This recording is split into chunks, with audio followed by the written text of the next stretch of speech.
दोस्तों, आज की कहानी है मोहब्बत हुआ कुर्बान। कहानी पसंद आए तो वीडियो को लाइक एवं सब्सक्राइब जरूर करना। नीलू ससुराल से मायके महीना भर रहने को आई थी। नीलू यानी नीलोफर की शादी को 2 साल गुजर गए थे। ऐसा लगता था कि कल ही की बात हो। राज के जेहन में जो यादें धुंधली पड़ गई थी वही एक एक कर सामने आने लगी। नीलू की शादी में दर्द होने वाले डरावने मंजर धीरे धीरे जिंदा होने लगे थे। यह राज नीलू की अधूरी मोहब्बत का अंजाम था। निगाहों में हर पल बसने वाली नीलोफर को वह आज तक नहीं भुला पाया था। राज अपनी अधूरी मोहब्बत का इल्जाम पूरी तरह नीलू पर नहीं लगा सकता था।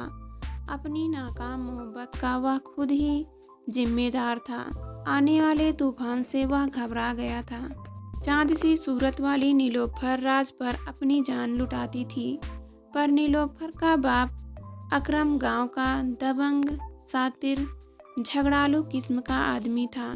गांव में कहीं भी झगड़ा फसाद, राहजनी, आगजनी, यहाँ तक कि कई हत्याओं के उसका नाम जुड़ा होता था। आधे गांव ने तो अकरम का हुक्का पानी बंद कर रखा था। अकरम और राज के घरों की दीवारें आपस में मिली हुई थी। बचपन के दिनों में मासूम राज गांव की स्कूल में पढ़ता था। नीलू भी वहीं पढ़ती थी। राज और नीलू घर से साथ साथ ही स्कूल जाते थे और घर आकर अपने घरों के सामने एक साथ खेलते थे। उन दिनों राज शाम के समय अपनी छत पर पतंग भी उड़ाया करता था। उस समय नीलू भी अपने घर की छत पर चढ़ जाया करती थी और राज को पेंच डालने को उत्साया करती थी। जब राज नीलू के कहने पर किसी की पतंग काट देता था तो नीलू उछल उछल कर अपनी खुशी जाहिर किया करती थी और पेंच लगाने के मुकाबले में राज की पतंग कट जाती तो वह उदास हो जाती थी। एक दिन राज बड़ी सी पतंग खरीद कर लाया। उसने स्केच पेन से पतंग पर कार्टून बनाकर नीचे शरारत से नीलू का नाम लिख दिया। कार्टून के नीचे अपना नाम लिखा देखकर नीलू गुस्से से भर उठी थी। राज बार बार उड़ाती पतंग को नीलू पर झुका कर से गुस्से को बढ़ा रहा था। अचानक राज की पतंग जरा ज्यादा झुक गई और नीलू के हाथ में आ गई। उसने राज की पतंग दबोच कर धागा खींचा और अपने घर के अंदर भाग गई। नीलू की इस शरारत पर राज को बहुत गुस्सा आया। वह चीखता चिल्लाता हुआ सीधा नीलू के घर पहुंच गया।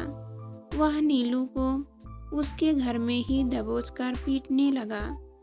उस समय नीलू का बाप अकरम घर पर ही मौजूद था। छोटे से राज की इतनी हिम्मत देखकर उसने उसे 2 तमाचे मारे और अपने घर से भगा दिया। उस समय राज की उम्र 12 साल की रही होगी। वह रोता बिखरता अपने घर चला गया और पापा को बताया। राज के पापा रामदयाल शांत स्वभाव के थे। वो एक स्कूल में टीचर थे।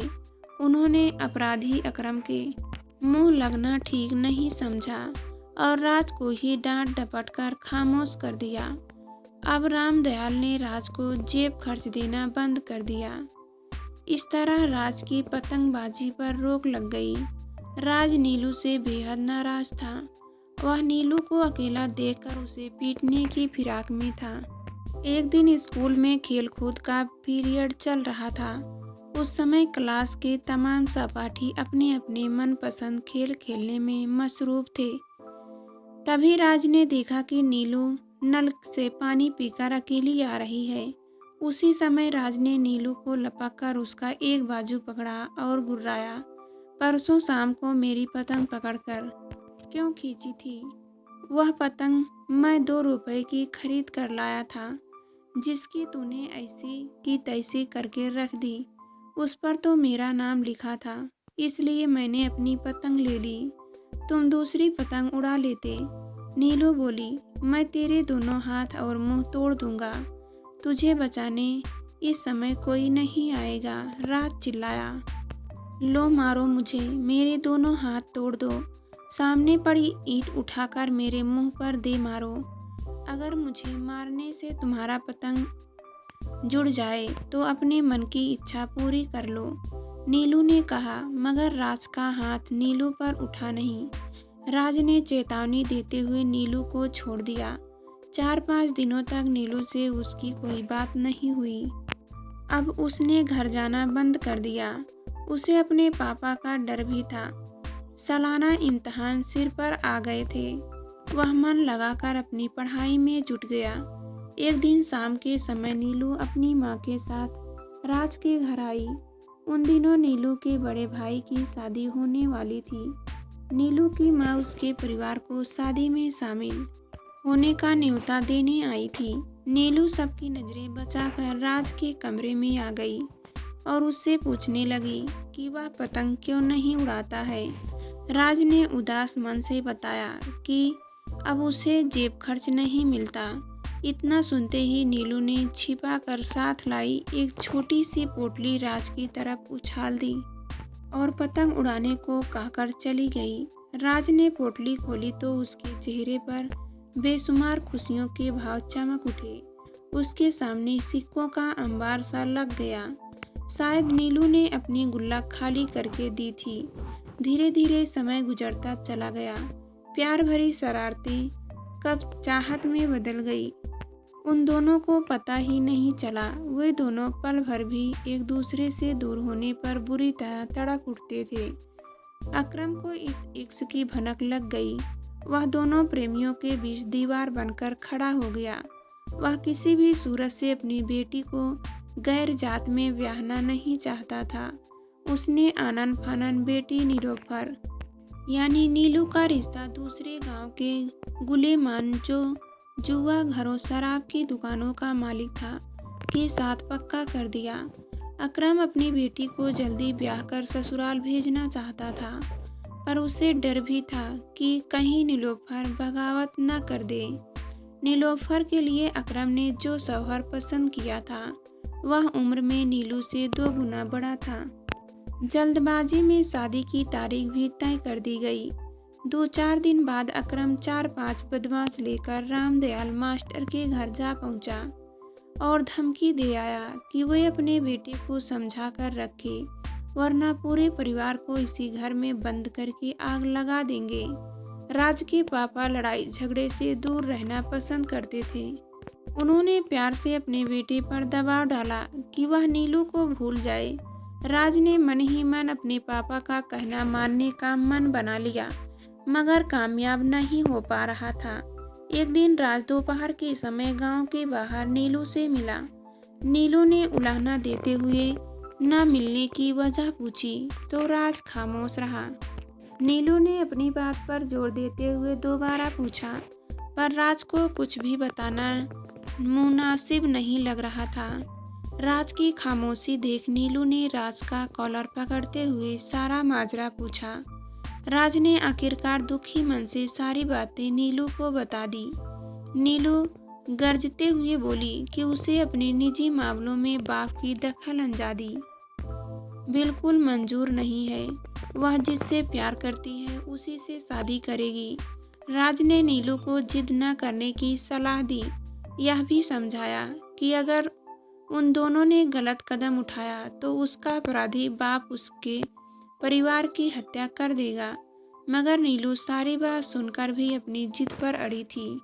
कुछ देर सोचने के बाद नीलू ने एक सलाह दी तो राज सोच में पड़ गया। नीलू बोली, हम दोनों इस जालिम जमाने से बहुत दूर भाग चलते हैं, जहां हमारे प्यार का कोई दुश्मन न हो। जब हमारे 4-5 बच्चे हो जाएंगे तब पापा का गुस्सा अपने आप ठंडा हो जाएगा। यह सुनकर राज डर गया और बोला, नहीं नहीं मेरी प्यारी नीलू, यह रास्ता बदनामी और तबाही की तरफ जाता है।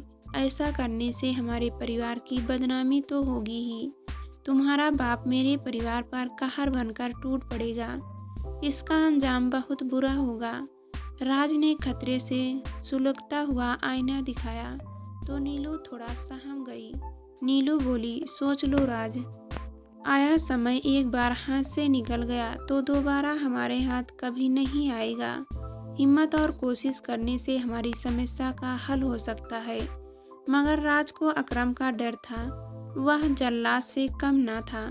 राज अपने माँ बाप और बहन से बहुत प्यार करता था, इसलिए उसने अपनी मोहब्बत को कुर्बान करने का मन बना लिया। उस दिन के बाद से वह नीलू से नहीं मिला, मगर नीलू को दिल से भुलाना इतना आसान कहाँ था। अकरम ने हफ्ते भर में ही नीलू की शादी करके उसे ससुराल भेज दिया। आज जब राज को पता चला कि नीलू अपने मायके आई है, उसका दिल मिलने को मचल उठा। मिलने की चाहत लिए राज धीरे धीरे कदमों से चलता हुआ नीलू के घर पहुंच गया। घर का मेन गेट अंदर से बंद था। उसने नीलू के घर का गेट खटखटाया तो वह खुल गया। सामने उसकी प्यारी नीलू ही खड़ी थी, शायद नहाकर निकली थी। पानी के मोती उसके लंबे बालों से गिर रहे थे। अरे राज, कैसे हो? अंदर आओ ना। राज को देखते ही नीलू खुशी से चहक उठी। अपनी क्या हालत बना ली है तुमने? अपने आप को संभालो। राज, नीलू, जो मुसाफिर अपनी मंजिल तक नहीं पहुंचते, उनका यही अंजाम होता है। लेकिन तुम मेरी हालत पर मत जाओ, अपनी सुनाओ। राज ने कांपती आवाज में पूछा। नीलू को लगा कि हालात से घबराकर राज उससे दूर तो हो गया, मगर अपनी महबूबा को भूल नहीं पाया। मैं खुश हूँ या नहीं, इसका कोई माने नहीं है। जब तुमने ही हालत से घबराकर मेरा कहा मानने से इनकार कर दिया, तो मुझे तो हालात से समझौता करना ही था।